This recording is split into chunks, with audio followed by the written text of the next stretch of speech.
I'm Carrie Bourne. I'm from the Office of Continuing Education at UW-Whitewater, and we host the Fairhaven Lecture Series here at Fairhaven Senior Services, and have done so since 1983. This fall, we'll celebrate 40 years, and so we'll have a nice celebration to mark that occasion. But this semester, we're highlighting a lot of our new faculty members, and we've had a lot of interesting topics, and we'll end today with an interesting lecture on children's literature. Today's speaker is Dr. Lauren Zepp. She is an assistant professor of special education at UW-Whitewater.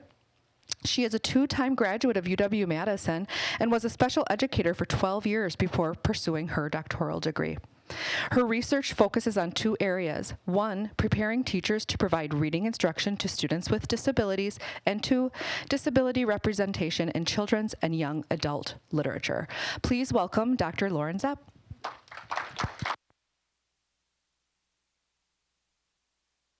Hi. Oh, there we go. Now I got it. Takes a little getting used to, right? I know, right? How is everyone? Good. It's spring. It's spring, and it feels like spring outside. A little. It's 50.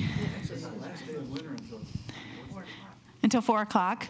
So we'll be right there at the exact moment. The season's changing. I was telling a friend earlier today, I feel like the sunlight just like finally hit that spring kind of time. So I'm feeling really good today. Thank you so much for having me. I'm really happy to be with you. I heard there might be some teachers in the audience. Teachers? You're a teacher? What kind of teachers do we have? High school, me too. I taught special education for 10 years at the high school level, mostly teaching reading. So we probably have a lot in common. Yeah. You were a teacher too? You have a teacher. Okay. Other teachers in the room? Yes. Biology, UW-Whitewater. Wonderful. You were a teacher as well? Mm-hmm. What did you teach? Kindergarten. We're going to read some picture books today. I hope I do okay. I was not ever a kindergarten teacher, but I really love children's literature, and I really love young adult literature. And I love these things so much because of all these really wonderful feelings that we have about the books we loved when we were kids, right? How many of us are sitting here now thinking about a favorite book from childhood? Yep. And you have all those warm, nostalgic feelings about the books that you loved. And for me, when I was little, my favorite books were The Velveteen Rabbit and this Mercer Mayer series, and there was one book there called I Was So Mad. And I used to read it to my little brother all the time about this little boy who's just mad about everything, right? His mom won't let him bring frogs in the house. He's mad. And so for me, reading was this really wonderful experience where I felt really good about myself.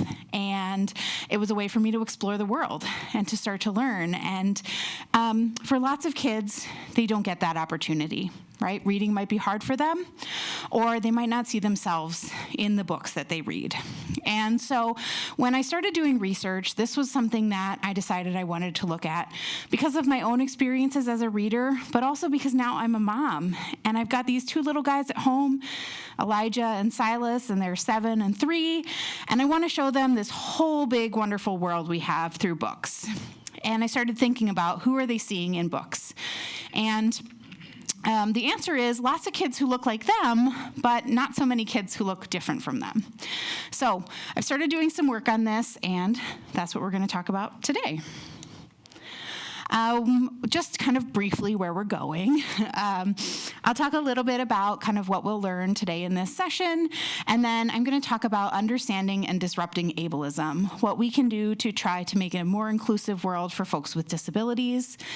Then we'll talk about how I go about selecting quality literature, and then my favorite time, books, chat about some books, and then some ways that you can access or look for new books in the future, so sort of what's coming out in publishing and in children's literature. So today we'll talk about incorporating understandings of disability into curriculum, so how teachers can foster more inclusive spaces for students with disabilities. We'll review a few titles, specifically in children's and young adult literature, that feature disabled characters. And then we'll reflect on how we can use children's literature as an advocacy tool. How can we use what we are showing kids in books to help change the world and make it a more inclusive space for everyone? As a note about language, I predominantly use what's called identity-first language. So I'll talk about disabled people, disabled students, autistic folks. Unless someone has specifically indicated that they prefer other language, that's generally what I will say. In my field, it's more common for people to say people with disabilities, but I prefer identity-first language, as do many other disabled folks. Okay. So this is a very famous quote from Dr. Rudine Sims Bishop about children's literature. And she says, "Books are sometimes windows, offering views of worlds that may be real or imagined, familiar or strange. These windows are also sliding glass doors, and readers have only to walk through in imagination to become part of whatever world has been created or recreated by the author. When lighting conditions are just right, however, a window can also be a mirror." So as I think about this in my own childhood, books were windows and mirrors for me, a chance to look outside my own life and see a world that was different from my own, and also a chance to see myself reflected back and to see where I was valued in society and how people thought about me. And I want you to be thinking about that as we talk about what kind of representations kids might see, both of disabled people who aren't like them and of disabled people who might be like them. All right, today we're going to talk about this in the context of ableism. And ableism is a system that assigns value to people based on sort of constructed notions of normalcy. And usually those are tied mostly to productivity, to being able to do things in a particular time or manner. And the system of ableism really works hard to try to marginalize folks who can't meet those expectations or who don't produce or appear different from others. And it's really important, too, to note that you don't have to be disabled to experience ableism. We all experience expectations around our productivity, around the ways in which we move through the world, and those expectations can be harmful or limiting for us. What this does, though, for disabled students is it really perpetrates stereotypes and assumptions about disability. So lots of folks perceive people with disabilities as less smart than them, as having less independent or fulfilling lives, as being what's perceived as less functional, even though that could vary from day to day. We all probably have days where we feel less functional than others, myself included. And then because of these things, there's lots of stigma associated with being disabled. And for many children who have a disability, they don't want to share that or they don't want people to know about it because there is so much stigma and so much shame associated with a disability status. In school, a disability status can mean lowered expectations, so really not expecting students with disabilities to do as well in school or to learn as much, maybe not to graduate, maybe not to get a job or go to college after they leave high school. And because of those lowered expectations, then those students are included a lot less, too, in the decisions that get made about their lives. They have much less independence than their peers. And finally, all of this kind of culminates in exclusionary practices, in saying it's okay for our disabled students to get their instruction in a classroom down the hall instead of with their same-age peers, or to eat lunch in another space, or to attend a different school altogether. And ultimately, what happens is those students don't get opportunities to be with their same age peers during their school years, and then as they get older, they're not ready to be with their same age peers when they go out into the workforce or into recreation or leisure activities, and that results in a lot of isolation and loneliness and difficulties having friends and meaningful relationships in life. So we want to try to adjust and disrupt that. And one of the ways we can do that is through books. Now, this is an extension of Dr. Rudine Sims Bishop's quote, and she says, "When children cannot find themselves reflected in the books they read, or when the images they see are distorted, negative, or laughable, they learn a powerful lesson about how they are devalued in the society of which they are a part." So our kids with disabilities don't see themselves represented in books, and if they do see themselves represented in books and media and things like that, they see mostly stereotyped versions of themselves. And so the message that's conveyed to them is that they're not valued in the culture, or they're not particularly important or as important as others.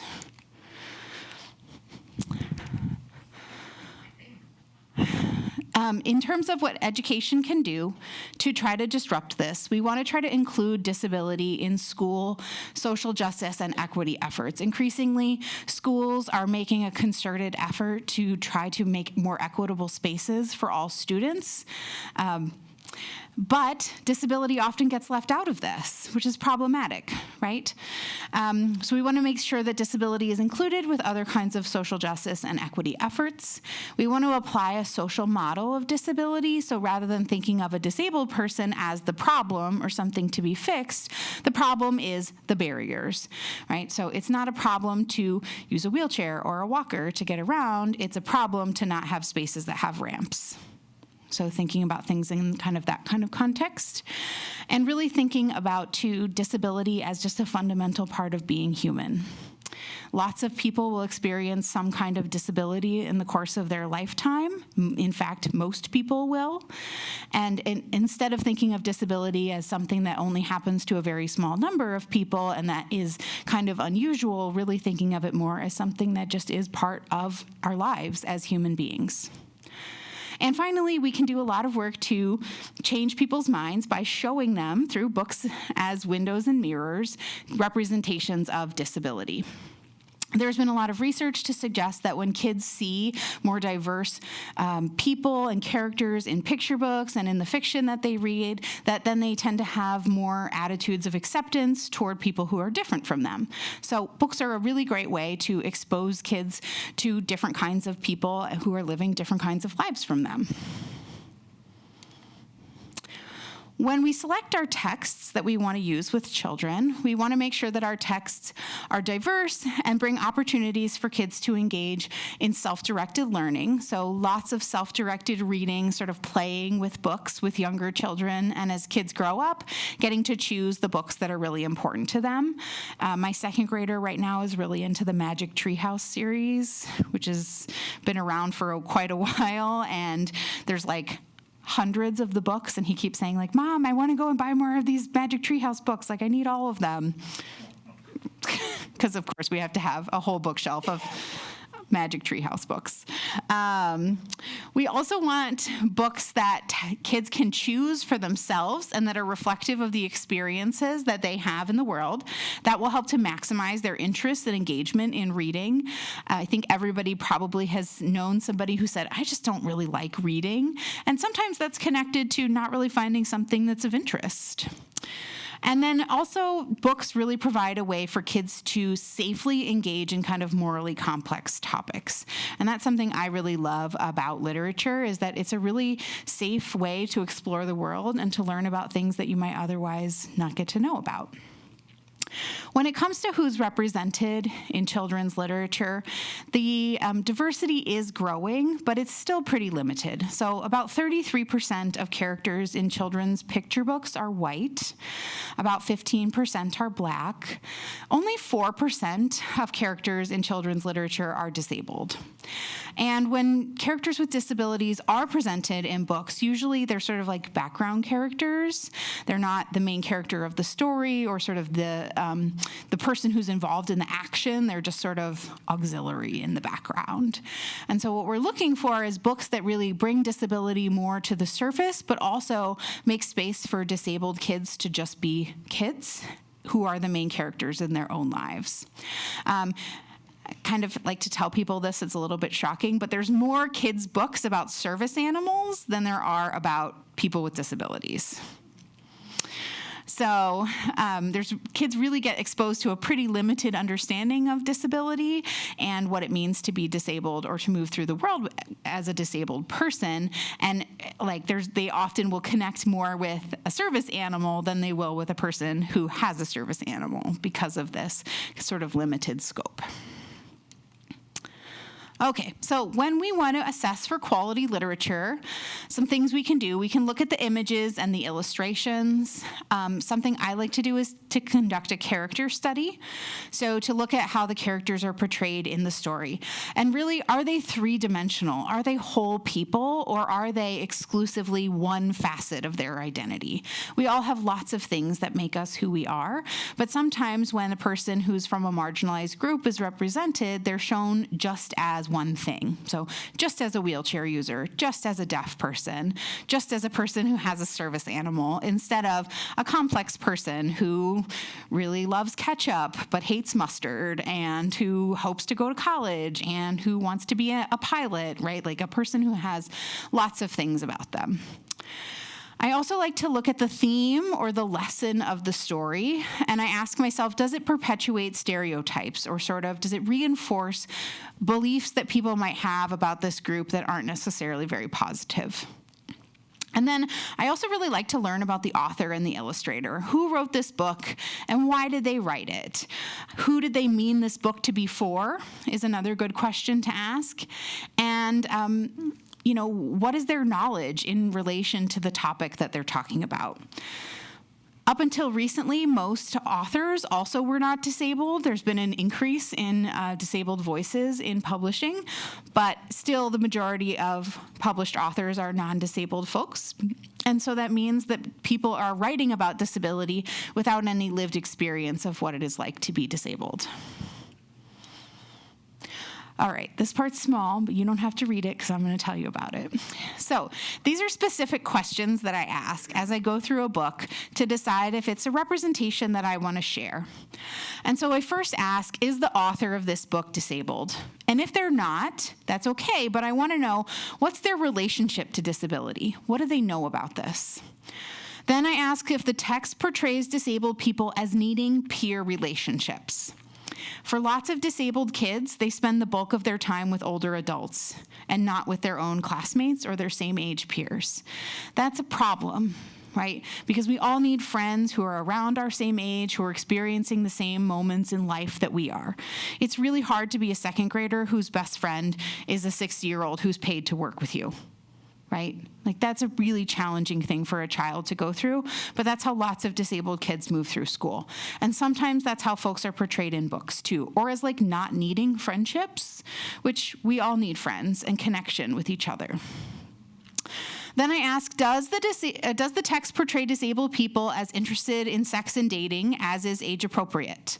There's another kind of common misconception that disabled folks aren't interested in having romantic relationships, and that's just not true. So when we're talking about young adult literature or adult literature, we want to look for representations that show disabled adults as wanting to have romantic relationships with their peers. Does the text use identity first language, so disabled people, and do they talk about the choice of language? One thing that we don't look for so much is if the book uses kind of euphemisms to talk about disability. So if they say sort of like special needs, that's kind of an indicator that is something I want to look at a little more closely, because the needs that disabled folks have aren't different from everyone else's needs, right? Everyone needs to get around. Everyone needs nourishment. Everyone needs relationships with their peers. We all have kind of the same needs, but the way we access those needs or get them filled is sometimes different. Do the disabled characters have intersectional identities and represent diverse races, socioeconomic statuses, religions, languages, sexualities, and gender identities? For a long time, the only times that you saw disabled characters in movies and TV and literature was if they were white and usually upper class. And so there's increasingly been more attention paid to having lots of different kinds of people represented as having disabilities. Does the text emphasize competence, self-determination, and bodily autonomy? This is really important for me because I think that people should have the right to make their own decisions about what happens to their body, what happens in their life, and sometimes that autonomy gets taken away for students who are disabled.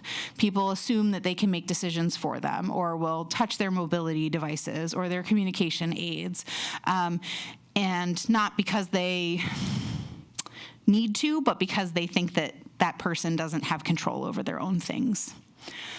Then, do the disabled characters have relationships with others without having to prove themselves or be exceptional? You can just be liked for who you are. Are the disabled characters shown as complex and three-dimensional humans with dynamic personalities? Basically, are they a whole person or are they just a person who uses a wheelchair? And then are they represented as more than just inspirational or as victims or sometimes as heroes? I'm always cautious when the main point of a story is sort of to inspire, because many things might be inspiring, but I don't necessarily think of like going to the grocery store as inspiring or checking the mail as inspiring. But sometimes for disabled folks, it's sort of like, good for you, getting out of the house in a way that might not be very authentic. And then the last question I ask is there a plot or something in the story that's not about disability? Because lots of times with kids' literature, there's books that are about a message or a topic, and then there's books that are for fun and that have like a cool story to them. And sometimes they're not the same, right? And so we want books that can have a cool story and have characters that are disabled in them. So we're going to look at two books now. This is the most exciting part. The first book that we're going to look at is this book, which is called Just Ask, Be Different, Be Brave, Be You. I'm going to bug the cameraman and move around now. But this book was written by Sonia Sotomayor, obviously a very famous children's author, more recognized for her work as a U.S. Supreme Court justice. But Sonia Sotomayor was diagnosed with type 1 diabetes when she was 7. And her experience as a kid with diabetes led her to want to write a book for other kids to understand about disability and also just to not be afraid when they see someone doing something different from them. So I'm going to read you a little bit of this book, and it is really beautifully illustrated. So I'll try to walk around too so that you can see the pictures. Okay. I feel like I have to impress the kindergarten teacher though with my read aloud. Please like me. Okay, ready? Hi, I'm Sonia. My friends and I are planting a garden. Gardens are magical places. Thousands of plants bloom together. But every flower, every berry, and every leaf is different.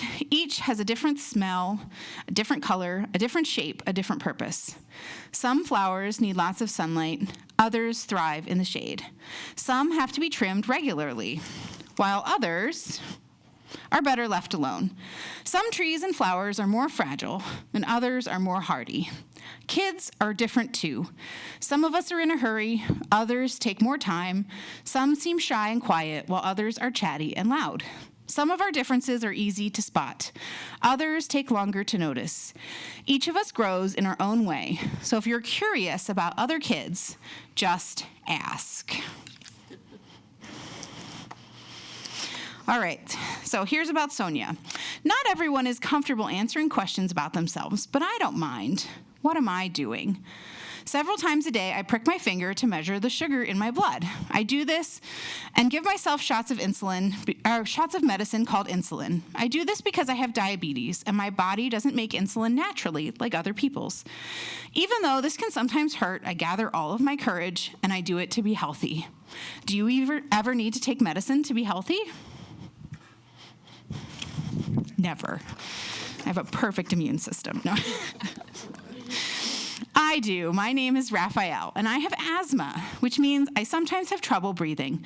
When that happens, I take a breath and use an inhaler with medicine to make breathing easier. Quiet time helps me slow down and catch my breath. My inhaler is like a tool to help my body. Do you use a tool to help your body?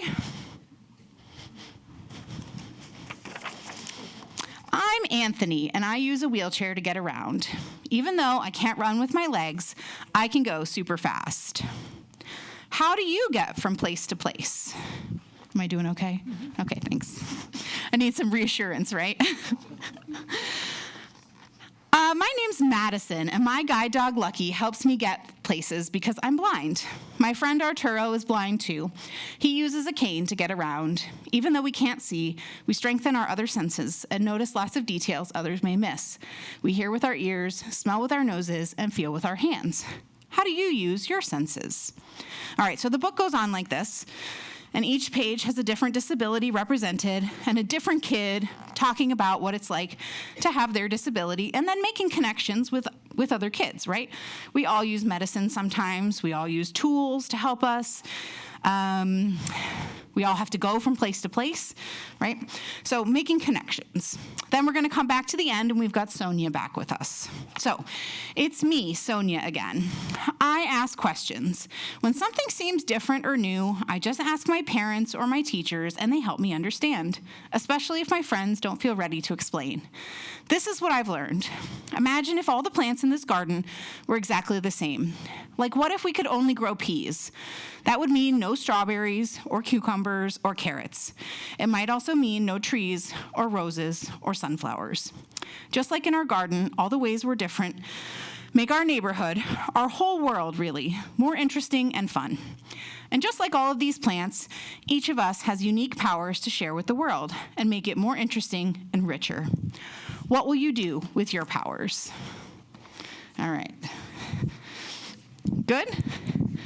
Really beautifully illustrated. And I'll have to tell you, as a mom, when I heard this book was coming out, pre-ordered it right away.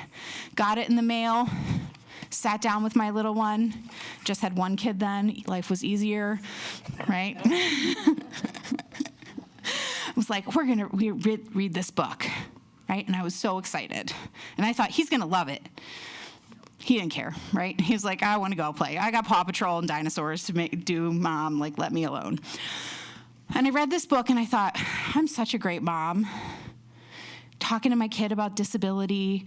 When he goes to school, if he sees another kid who's different, he'll know. And he'll be friends with that child and be kind to them, right? And I was like, I'm the best mom in the whole world. Even though my kid was like, leave me alone, I got dinosaurs to do. And then a couple years went by, and I thought, I don't know if I feel the same way about this book anymore. And I'll tell you why. Because this other book came out. And this book is called What Happened to You? And we're going to read this whole book because it's not as long as that one, and it's more funny. How old was your son at the beginning? Tried reading it to him. Like 3. Oh. He's 7 now. You know, we do a lot of picture book reading. I mean, his mom's a teacher. We spend a lot of time looking at books, and he's usually pretty into them. But like moral kind of stuff, he's like, no, I don't have time for the lesson. I just want to like see the characters I love, and then I'm going to run around, get all hopped up on sugar. So this book came out actually in the United States last year. So it's called What Happened to You. It's by a UK author whose name is James Catchpole. And James is disabled. He only has one leg, just like the boy on the cover of this book. And as a kid, James got asked a lot, what happened to you? Right? So he wrote a book for kids who get asked a lot, what happened to you? And here's his story. Joe was playing his favorite game. It had sharks and possibly crocodiles. But crocodiles and sharks were no match for pirates like Joe. Not this time, Senor Sharkface. Sharks were easy compared to kids that Joe hadn't met yet. You've only got one leg, said a kid. Yup, said Joe, and you've just squashed my shark. What happened to you, said the kid. But Joe didn't feel like telling that story, so he just said, what do you think? The kid didn't know how to answer that. But another kid did. Did it fall off? No, said Joe. A third kid thought that was silly. Legs don't just fall off, he said. Kid number 4 agreed. He asked, was it a burglar? Then kid 2 thought very hard and said, did it fall off in the toilet? All with the potty jokes in my house, right? No and no, said Joe. This is a trick, isn't it? You're hiding it, said kid 5. No, said Joe, and stopped staring at my bottom. There were more questions. But where's your leg? Here, which Joe did try to answer. But where's your other leg? What other leg? Though some of them, was it a lion? Were a bit silly. Was it 1,000 lions? Yes, said Joe. It was 1,000 lions. Really? Said the kids. No, shouted Joe. Joe's a little sad. Joe was playing his game again, but this time, kid 1 said, is that a crocodile down there? And Joe said, yes, I think so.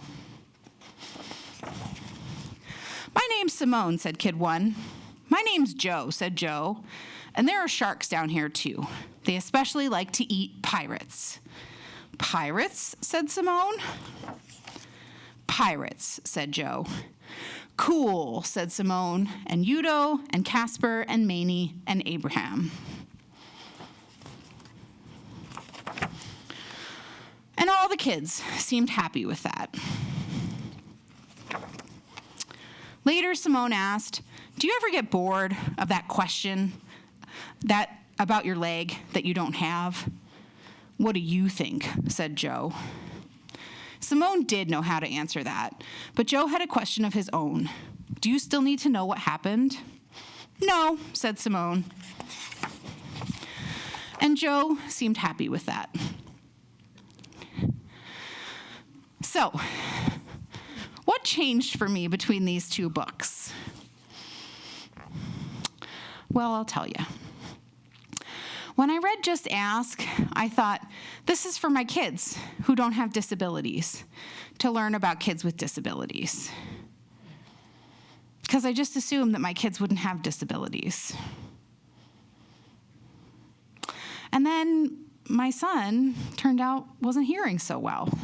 And I started to think, well, he might have to wear a hearing aid at school. And kids might ask him about it. And what if he doesn't want to talk about it? What if he just wants to play, right? What if when he goes to the playground, he doesn't want somebody to say, what's that thing on your ear? What if he just wants to have fun with his friends?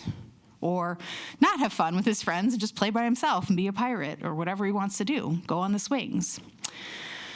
So when What Happened to You came out, this was kind of a big moment for me. And I thought, this is a book that might be for disabled kids to be able to say, I just want to play. And I thought about, I don't think this is a bad book or a book that we shouldn't read with kids or anything like that. And in fact, some kids have told me, I really like this book because I've never seen anybody who has asthma like me in a book. I've never seen anybody who has a food allergy like me in a book.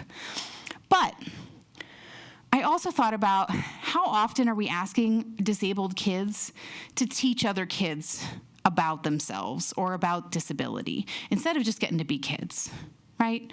When kids go to the playground, they just want to get to play, be around friends, and imagine pirates and crocodiles and dragons and whatever other cool things they're into. My kids, it's dinosaurs mostly. That's a big thing, right, with that age. And I just started to think about it a little bit differently. And like, when did disabled kids get to say, I just want to play? I don't really want to answer questions. So that's how I started to think about these books differently. Both great books, both written by disabled authors, but with really different perspectives on how we think about disability. And I think, honestly, a lot of it is when somebody has an obvious physical difference, you get asked a lot of questions, right? I see a lot of people in this room who wear glasses. Does anybody ever ask you, how come you wear glasses? Not really. right? Like it's common, so we sort of know some people wear glasses, some people don't, some people use contact lenses, and that's sort of fine. But when we see other kinds of differences, or kids see other kinds of differences, they want to ask, what happened? Why is that person different? Instead of thinking that person's the same as me, and they just want to eat a hamburger with their family at a restaurant and not listen to my questions, or have fun at the playground. And so I like this book. I like both of these books, but I like this book particularly because I thought what it really emphasized is that a disabled kid was just a kid who just wanted to play. And the message I wanted my kids to get was that they could just play with other kids, right? And not have to ask them questions or, figure out why someone looks different from you in order to be friends, because chances are you probably are into the same things. Potty jokes, for example. I know all kids love them. My kids come home with like a new one every day. All right. So did anything stand out for anybody else about these books? I know you just got a little window into them and into this. They're very different, right? Very different perspectives on how to talk about disability. And I almost feel like they're written for different... I mean, I don't remember ever having a book with my kids that had anything to do with this. Yeah? Yeah? Yes? What was the time span between the writing of the first one and the writing of the second? It's about 3 years. So they were published pretty close together. That's a very good question. So it was not a change of general perception within the community. That's a good question. And I think there has been, so the question is, was there a change in sort of the general cultural perception about disability? And I think there is starting to be some change, not necessarily like over a long period of time, but even in the last few years. I think there's more folks talking about disabilities and more, COVID has also brought out new things because now there's lots of people who got long COVID and are disabled from that. So I think it's more part of the conversation, but for these books, they were only published just a few years apart. The other day, I asked, there's actually 3 preschool teachers, and we asked, how many ADHD children do you have? And she goes, oh, we don't use that term anymore. I was surprised. I mean, she didn't say it angrily. Yeah. To inform me, so she had a good thought there. It is a good question. So the question is about, has conversations about ADHD have changed? Because I think in some ways it's partially because it's become so much more diagnosed, right? Like there's so many more kids who are identified as having ADHD or other kinds of like learning or attention differences. Like it's become much more common to see it or to have it identified and then have those children receiving services. And I think a reason why people are hesitant to talk about it is because lots of kids feel shame about it, right? Like there's something wrong with them. And so they, it can feel almost hurtful to say someone has ADHD in the same, but even if it is just a descriptor or like someone uses a wheelchair in the same way that you might say someone's tall. Like it's just a descriptor of what they look like or how they move through the world. So there has become like a lot of stigma associated with disability. Other thoughts about the books? Okay. All right, now we get to talk about some more books. So I have taken everything that I've learned and I've pulled out a bunch of books that I think are great.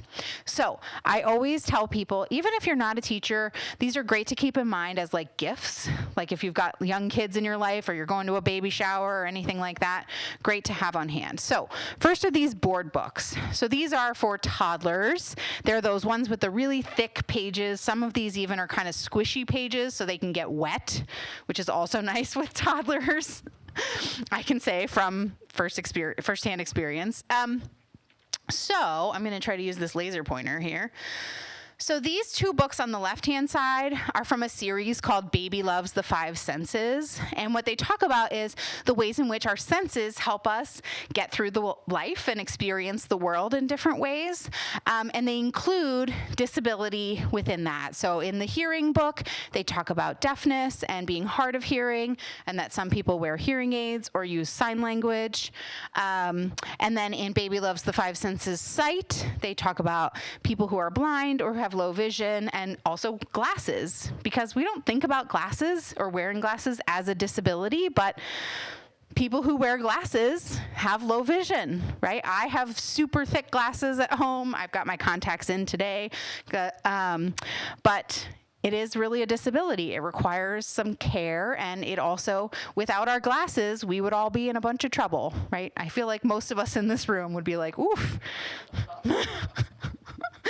So then a couple other really good books. There's this book here, Clean It, which is just about two kids cleaning up toys at their house. Has some great disability representation, not about disability at all, just about kids cleaning up toys.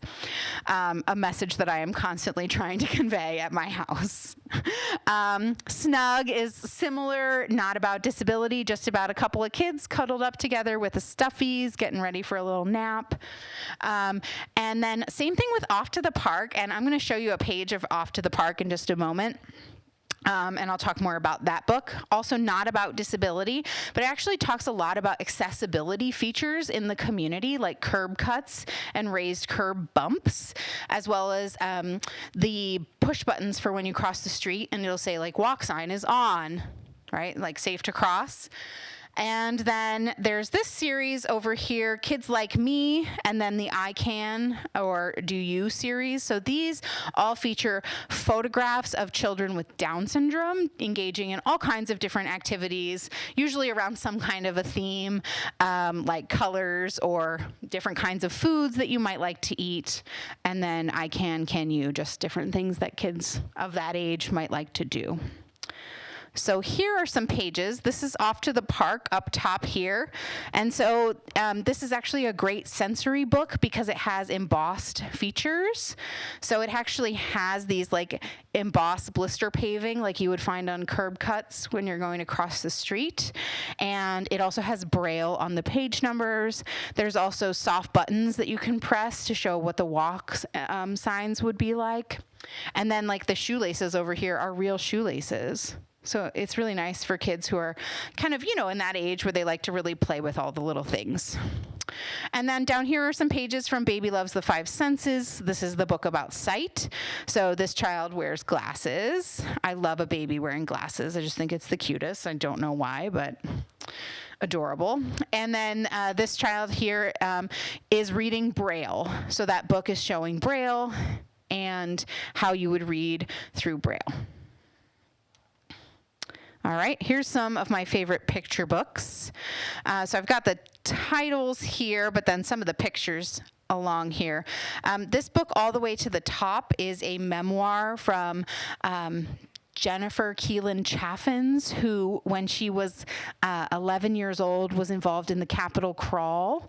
So when folks who use wheelchairs got out of their chairs and crawled up the stairs of the Capitol building to fight for the passage of the Americans with Disabilities Act in 1990.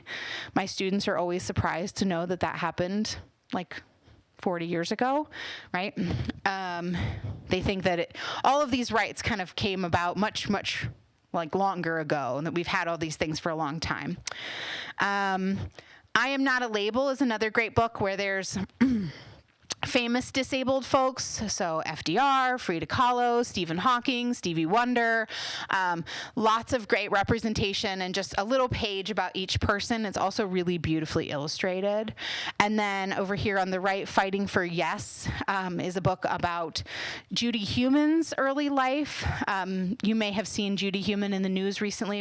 Unfortunately, she passed away at the age of 75, but she got polio as a child and started using a wheelchair. And when her mom went to enroll her in kindergarten, they said, you can't go to school here. We don't have services for kids who use wheelchairs. And so she went to a separate school for a long time. And then eventually she did go to an integrated school and receive special education services. And then in New York City, after she went to college, she got her degree in teaching, and she said, I'm going to be a teacher. And she went to apply for her license, and they said, you can't be a teacher. You're a danger to the kids. You'll never be able to get them out if there's a fire. So she, at that point in her life, was like, I've had enough of this, and I am going to work for change. And so she was a big activist involved with the passage of the 1973 Rehabilitation Act, specifically Section 504. So she's responsible for lots of accommodations being available in the workplace for other people like her. And it's a really great book, a picture book about her life, her early childhood life. A couple other really great picture books. You might recognize what happened to you there. I also really love this book, Not So Different by Shane Burkaw. He has spinal muscular atrophy. And uses a wheelchair and does lots of really great advocacy work about what it's like to look different and how to help kids understand people who are different from them. Sam Super Seats. Similarly, Kia Brown has cerebral palsy, and she wrote an entire children's book about the importance of taking rests. She wants to go to the mall shopping with her friends, but she's got to sit down on the bench sometimes and take a break. And she calls these spots where she takes a break her super seats. Patricia Polocha is an author who has written a number of kids' books about disability. She herself had a learning disability, and Thank You, Mr. Falker is a book about the teacher who first recognized her disability and helped her get some instruction so that she could learn to read. And she really credits him with her entire career as an author. So these are great books to talk about an author study, and so they really feature folks with disabilities and give them the opportunity to talk about their own lives. This is a page from When Charlie Met Emma, and here's about two kids with disabilities meeting on the playground, and Charlie is thinking about, well, different isn't weird, sad, bad, or strange. Different is different, and different is okay. Then here, this is from What Do You Do with a Voice Like That, about Barbara Jordan, who was the first Black woman to be in the House of Representatives, also had a disability, I believe epilepsy. And now we've got our middle grade readers, a really lovely bunch of middle school age kids. Anybody have middle schoolers in their life? A couple people in the back. It's a special time, isn't it? A couple of great middle grade books here. I'm just going to point out a few, but my favorites are El Defo, which is a book about written by a woman named Cece Bell, and Cece Bell had she got an infection when she was a little child, and she lost her hearing. So she wore an FM system when she went to school. So like I had on earlier, a microphone, and then she had a receiver connected to it that allowed her to hear her teacher. And what she discovered at school was that her teacher did not turn off the microphone when she left class. And so Cece got to hear all the teacher gossip from the teacher's lounge. And she decides, this is my way to become the coolest kid in school, because I know all the dirt, right? Like, I know all this gossip that the teachers are talking about. And so she decides to name herself El Defo, a superhero. It's a really cute, and it's a comic too, so it's really easy for kids to read. Really a lot of fun as she figures out all of these like sort of adult secrets. And ultimately just about wanting to like connect with other kids and have friends. And that's been hard for her because of being deaf. I also really like this book called Handbook for Dragon Slayers. The main character here is disabled, but it's really just like a fantasy book about kids, fighting dragons in this kind of medieval world. So it's, again, not really about disability, but has a disabled character who's shown as very strong and capable, and sort of it gets to be the hero of the story. A couple other cool ones. Al Capone Does My Shirts is about a guy whose family moves to Alcatraz because his dad is going to be the caretaker of the museum at the jail.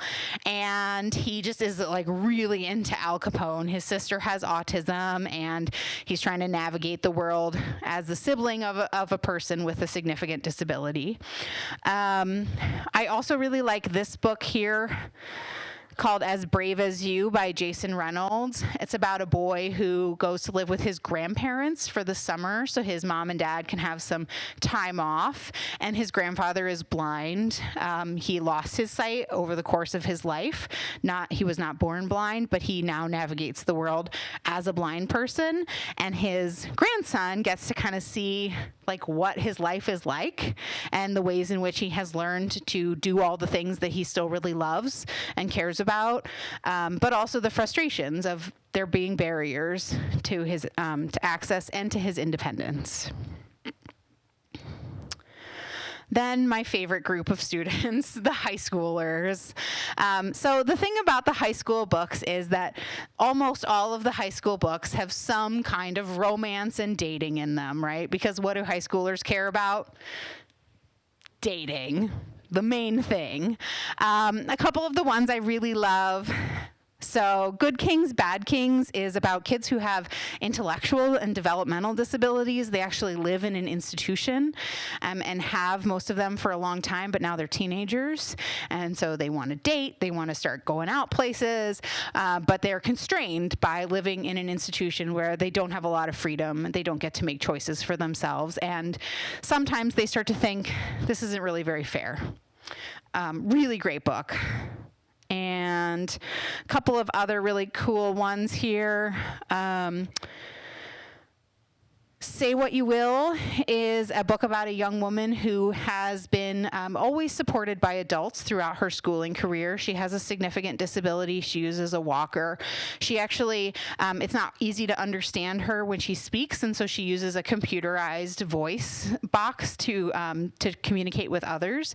And so as a result, she's a senior in high school. She's about to go to college, and she doesn't have any friends. And she says to her parents, I got to learn how to make friends before I go to college, because I'm going to need friends in college. And so she convinces them to let her hire some peer helpers for her senior year of high school, mostly because there's a boy that she wants to get to know better, right? And so she creates this whole ruse to get that to happen. And I won't spoil the ending for you.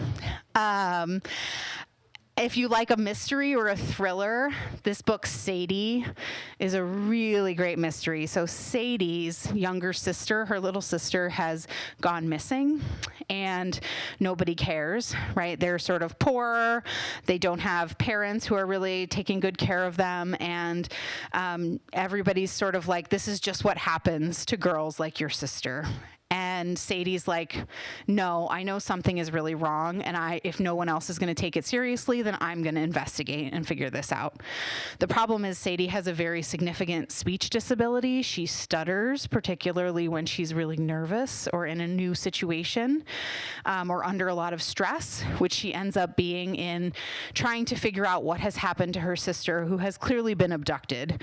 And so it's a really, really great mystery, kind of a little bit dark, but really great. Let's see. Oh, and there down here at the bottom is my friend Shane Burkaw. He has a picture book called Not So Different, and then he also has a couple of young adult books. This one's called Laughing at My Nightmare, which is his first book, and then he has a second book that's even more popular with young people called Strangers Think My Girlfriend Is My Nurse. Because he has a non-disabled girlfriend, now she's his wife. But they, as a couple, get a lot of comments like, oh, this must be your nurse. And he's like, nope, this is my wife. This is we are a regular married couple, just like everyone else. So lots of comments for him and his wife, Hannah.